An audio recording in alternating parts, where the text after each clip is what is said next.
नमस्कार दोस्तों, चलिए जानते हैं उत्तर प्रदेश की 25 बड़ी खबरों को सिर्फ 10 मिनट में। लेकिन उससे पहले आप यह वीडियो किस जगह से देख रहे हैं, हमें कमेंट में जरूर बताएं। सरकार ने सूक्ष्म उद्योगों के लिए 5,000 करोड़ रुपए का बड़ा प्रोत्साहन पैकेज घोषित किया है, जिससे छोटे व्यापारियों को नई ताकत मिलेगी। इससे रोजगार बढ़ेगा और गांव से शहर तक लोग अपने काम को आगे बढ़ा पाएंगे, जिससे प्रदेश की अर्थव्यवस्था को मजबूत आधार मिलने की उम्मीद जताई जा रही है। प्रदेश में छात्रों को मुफ्त स्मार्टफोन और टैबलेट देने का बड़ा अभियान चल रहा है, जिसमें लाखों युवाओं को जोड़ा जा रहा है। इससे पढ़ाई डिजिटल होगी और छात्र ऑनलाइन संसाधनों का बेहतर उपयोग कर पाएंगे। यह पहल युवाओं को आधुनिक शिक्षा से जोड़ने में काफी मददगार साबित हो रही है। मेधावी छात्राओं को रानी लक्ष्मीबाई योजना के तहत मुफ्त स्कूटी दी जा रही है, जिससे उनकी पढ़ाई के लिए आने जाने में आसानी होगी। खासकर ग्रामीण क्षेत्रों की बेटियों को इसका बड़ा फायदा मिलेगा और वे बिना रुकावट अपनी शिक्षा जारी रख सकेंगी। यह कदम महिला सशक्तिकरण की दिशा में अहम माना जा रहा है। हर घर जल योजना के तहत 1,000 गांवों में पाइप से पानी पहुंचाया गया है, जिससे लोगों को साफ और सुरक्षित पानी घर पर ही मिल सकेगा। अब उन्हें दूर दूर से पानी लाने की परेशानी नहीं होगी और उनका समय बचेगा। यह योजना ग्रामीण जीवन को आसान बनाने में अहम भूमिका निभा रही है। बच्चों के लिए स्कूलों में डिजिटल हेल्थ कार्ड बनाने का अभियान शुरू हुआ है, जिससे उनका स्वास्थ्य रिकॉर्ड सुरक्षित रहेगा। समय पर इलाज और जांच में आसानी होगी। यह पहल भविष्य में बेहतर स्वास्थ्य सेवाओं का आधार बनेगी और बच्चों की सेहत को लेकर जागरूकता भी बढ़ाएगी। हर विकास खंड में योग और वेलनेस सेंटर शुरू किए गए हैं, जहां लोग योग सीखकर अपने स्वास्थ्य को बेहतर बना सकेंगे। इससे शारीरिक और मानसिक स्वास्थ्य में सुधार होगा और लोग स्वस्थ जीवन शैली की ओर प्रेरित होंगे। यह पहल समाज में सकारात्मक बदलाव लाने का प्रयास मानी जा रही है। गांवों में 500 नए बैंकिंग सखी केंद्र खोले गए हैं, जिससे महिलाओं को बैंकिंग सुविधाएं उनके घर के पास मिल सकेंगी। अब उन्हें बैंक जाने के लिए दूर नहीं जाना पड़ेगा और वे आसानी से लेन देन कर सकेंगी। यह कदम महिला सशक्तिकरण को बढ़ावा देने वाला साबित हो रहा है। एक पेड़ मां के नाम अभियान के तहत प्रदेश में लाखों पौधे लगाए जा रहे हैं, जिससे पर्यावरण संरक्षण को बढ़ावा मिलेगा। लोगों में पेड़ लगाने की जागरूकता बढ़ेगी और आने वाली पीढ़ियों को स्वच्छ वातावरण मिलेगा। यह अभियान समाज के लिए बेहद प्रेरणादायक पहल के रूप में देखा जा रहा है। प्रदेश के सभी थानों को पेपरलेस बनाने का लक्ष्य पूरा कर लिया गया है, जिससे काम डिजिटल तरीके से तेजी से होगा। इससे रिकॉर्ड सुरक्षित रहेंगे और पारदर्शिता बढ़ेगी। आम लोगों को भी अपने काम के लिए कम परेशान होना पड़ेगा। यह बदलाव आधुनिक प्रशासन की दिशा में अहम कदम माना जा रहा है। 100 नए जन औषधि केंद्र खोलने की मंजूरी दी गई है, जिससे सस्ती दवाएं आम लोगों तक आसानी से पहुंच सकेंगी। इससे गरीब और मध्यम वर्ग को राहत मिलेगी और स्वास्थ्य खर्च कम होगा। यह कदम जन कल्याण की दिशा में सरकार की बड़ी पहल के रूप में देखा जा रहा है। नोएडा फिल्म सिटी का पहला चरण लगभग पूरा हो गया है और जल्द ही यहां शूटिंग शुरू होगी। इससे प्रदेश में फिल्म उद्योग को बढ़ावा मिलेगा और रोजगार के नए अवसर पैदा होंगे। यह परियोजना यूपी को फिल्म निर्माण का नया केंद्र बनाने की दिशा में आगे बढ़ा रही है। गंगा एक्सप्रेसवे के किनारे 10 नए इंडस्ट्रियल हब बनाने की योजना तैयार हुई है, जिससे उद्योग और व्यापार को बढ़ावा मिलेगा। इससे बड़े पैमाने पर रोजगार के अवसर बनेंगे और स्थानीय अर्थव्यवस्था मजबूत होगी। यह प्रोजेक्ट प्रदेश के विकास को नई रफ्तार देने वाला माना जा रहा है। आज बुंदेलखंड में सोलर पार्क के विस्तार को मंजूरी मिल गई है, जिससे क्षेत्र में बिजली उत्पादन बढ़ेगा और ऊर्जा की कमी काफी हद तक दूर होगी। यह परियोजना पर्यावरण के लिए फायदेमंद मानी जा रही है और स्वच्छ ऊर्जा को बढ़ावा देगी, जिससे भविष्य में बिजली संकट कम होने की उम्मीद जताई जा रही है।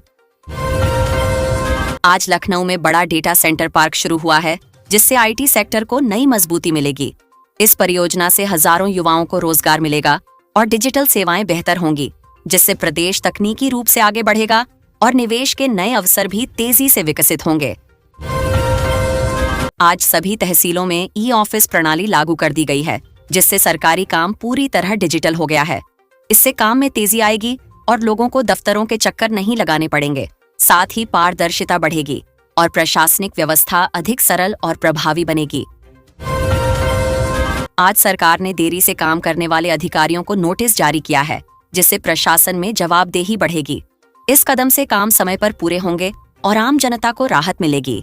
साथ ही सुशासन को मजबूत करने और व्यवस्था सुधारने की दिशा में यह महत्वपूर्ण फैसला माना जा रहा है।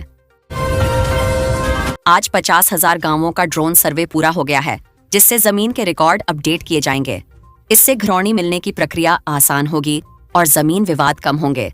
साथ ही ग्रामीण क्षेत्रों में पारदर्शिता बढ़ेगी और विकास कार्यों को तेजी से आगे बढ़ाने में मदद मिलेगी। आज यूपी पुलिस को 500 नई हाईटेक गाड़ियां मिली हैं, जिससे पेट्रोलिंग और सुरक्षा व्यवस्था मजबूत होगी। इससे अपराध नियंत्रण में मदद मिलेगी और लोगों को सुरक्षित माहौल मिलेगा। साथ ही कानून व्यवस्था को और प्रभावी बनाने में यह कदम महत्वपूर्ण भूमिका निभाएगा। आज आगरा और वाराणसी स्मार्ट सिटी इंडेक्स में टॉप 5 में शामिल हुए हैं, जिससे प्रदेश की छवि मजबूत हुई है। इससे पर्यटन और निवेश को बढ़ावा मिलेगा और शहरों में बेहतर सुविधाओं का विकास होगा, जो इनके तेजी से हो रहे शहरी विकास को दर्शाता है। आज कुशीनगर में अंतर्राष्ट्रीय बौद्ध विश्वविद्यालय का काम तेजी से शुरू हुआ है, जिससे शिक्षा और पर्यटन को बढ़ावा मिलेगा। इससे विदेशी छात्रों का आगमन बढ़ेगा और क्षेत्रीय विकास को नई दिशा मिलेगी। साथ ही प्रदेश को वैश्विक पहचान मिलने में मदद मिलेगी। आज अभ्युदय योजना के छात्रों ने राष्ट्रीय परीक्षाओं में सफलता हासिल की है, जिससे योजना की प्रभावशीलता साबित हुई है। इससे गरीब छात्रों को आगे बढ़ने का अवसर मिला है और वे अपने सपनों को पूरा कर पा रहे हैं, जिससे शिक्षा क्षेत्र में सकारात्मक बदलाव देखने को मिल रहा है। आज कानपुर में आर्टिफिशियल इंटेलिजेंस ट्रेनिंग सेंटर शुरू हुआ है, जिससे युवाओं को नई तकनीक सीखने का मौका मिलेगा। इससे रोजगार के नए अवसर खुलेंगे और छात्र आधुनिक स्किल्स विकसित कर सकेंगे, जिससे प्रदेश तकनीकी क्षेत्र में तेजी से आगे बढ़ेगा। आज नैनो यूरिया की उपलब्धता हर जिले में सुनिश्चित की गई है, जिससे किसानों को उर्वरक आसानी से मिलेगा। इससे खेती की लागत कम होगी और उत्पादन बढ़ेगा। साथ ही किसानों की आय में सुधार होगा और कृषि क्षेत्र को मजबूती मिलने की उम्मीद जताई जा रही है। आज किसानों के खातों में प्रोत्साहन राशि भेजी गई है, जिससे उन्हें आर्थिक सहायता मिलेगी। इससे वे अपनी खेती को बेहतर बना सकेंगे और जरूरी खर्च पूरे कर पाएंगे, जिससे उनकी आय में वृद्धि होगी और कृषि क्षेत्र को मजबूती मिलने की दिशा में यह अहम कदम साबित होगा। आज गोरखपुर में आधुनिक फिश मार्केट और प्रोसेसिंग यूनिट शुरू हुई है, जिससे मछली पालन को बढ़ावा मिलेगा। इससे रोजगार के अवसर बढ़ेंगे और किसानों की आय में इजाफा होगा, जिससे ग्रामीण अर्थव्यवस्था मजबूत होगी और स्थानीय व्यापार को भी नई गति मिलेगी। आज मलिहाबाद के आमों के लिए नए निर्यात समझौते हुए हैं, जिससे किसानों को बेहतर कीमत मिलेगी। इससे अंतर्राष्ट्रीय बाजार में पहचान मजबूत होगी और बागवानी क्षेत्र को बढ़ावा मिलेगा, जिससे किसानों की आय बढ़ेगी और कृषि निर्यात को नई दिशा मिलेगी। आज गंगा किनारे के जिलों में जैविक खेती को बढ़ावा दिया जा रहा है, जिससे रसायन मुक्त उत्पादन होगा। इससे स्वास्थ्य बेहतर होगा और पर्यावरण सुरक्षित रहेगा। साथ ही किसानों को बेहतर कीमत मिलने की संभावना बढ़ेगी और खेती के नए अवसर विकसित होंगे। आज अयोध्या में राम मंदिर में डिजिटल क्यू सिस्टम शुरू हुआ है, जिससे दर्शन व्यवस्था आसान होगी। इससे भीड़ प्रबंधन बेहतर होगा और श्रद्धालुओं को सुविधा मिलेगी। साथ ही पर्यटन को बढ़ावा मिलेगा और व्यवस्था को आधुनिक बनाने में मदद मिलेगी। हर घर जल मिशन के तहत आज 200 गांवों में सफल ट्रायल रन किया गया है, जिससे लोगों को घर घर साफ पानी पहुंचाने की दिशा में बड़ा कदम माना जा रहा है। अधिकारियों का कहना है कि जल्द ही सभी चयनित गांवों में नियमित जल आपूर्ति शुरू कर दी जाएगी। बुंदेलखंड क्षेत्र में 5,000 नए सोलर पंप लगाने की प्रक्रिया शुरू कर दी गई है, जिससे किसानों को सिंचाई में बड़ी राहत मिलेगी। इस योजना से बिजली पर निर्भरता कम होगी और खेती की लागत भी घटेगी, जिससे किसानों की आय बढ़ने की उम्मीद जताई जा रही है। प्रदेश के 500 माध्यमिक स्कूलों में डिजिटल लाइब्रेरी शुरू की गई है, जिससे छात्रों को ऑनलाइन पढ़ाई की सुविधा मिलेगी। इस पहल से गांव और शहर के छात्रों के बीच शिक्षा का अंतर कम होगा और बच्चों को आधुनिक तकनीक के जरिए पढ़ाई करने का मौका मिलेगा। आयुष्मान कार्ड बनाने के लिए हर ब्लॉक में विशेष कैंप लगाए जा रहे हैं, जिससे ज्यादा से ज्यादा लोगों को स्वास्थ्य बीमा का लाभ मिल सके। अधिकारी लोगों से अपील कर रहे हैं कि वे अपने दस्तावेज लेकर कैंप में पहुंचें और इस योजना का फायदा उठाएं। अब यूपी में मतदाताओं की संख्या 13.39 करोड़ से ज्यादा हो गई है, जो लोकतंत्र के लिए एक बड़ा संकेत माना जा रहा है। इसमें महिलाओं की भागीदारी भी लगातार बढ़ रही है, जिससे चुनाव प्रक्रिया और ज्यादा मजबूत और संतुलित बनती नजर आ रही है। मुख्य निर्वाचन अधिकारी ने आज अंतिम वोटर लिस्ट जारी कर दी है, जिसमें सभी नए और संशोधित नाम शामिल किए गए हैं। लोगों को सलाह दी गई है कि वे अपना नाम सूची में जरूर चेक कर लें, ताकि मतदान के दिन किसी तरह की परेशानी न हो।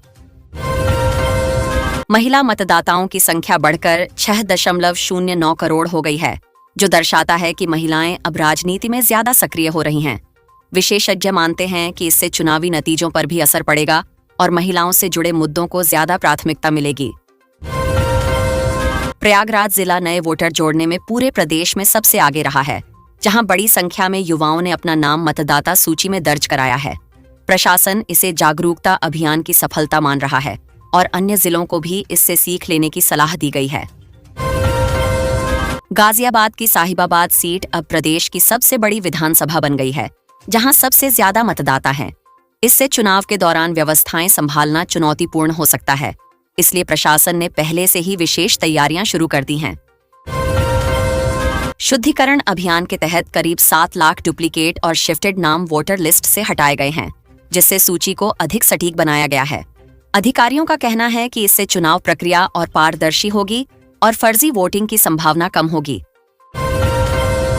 अब लोग घर बैठे डिजिटल वोटर आईडी यानी EEPIC डाउनलोड कर सकते हैं, जिससे पहचान पत्र की सुविधा और आसान हो गई है। यह कदम डिजिटल इंडिया की दिशा में एक और बड़ा प्रयास माना जा रहा है, जिससे युवाओं को खास तौर पर फायदा होगा। सरकारी कर्मचारियों को IGOT कर्मयोगी पोर्टल पर ट्रेनिंग पूरी करने के निर्देश दिए गए हैं, ताकि उनकी कार्यक्षमता बढ़ सके।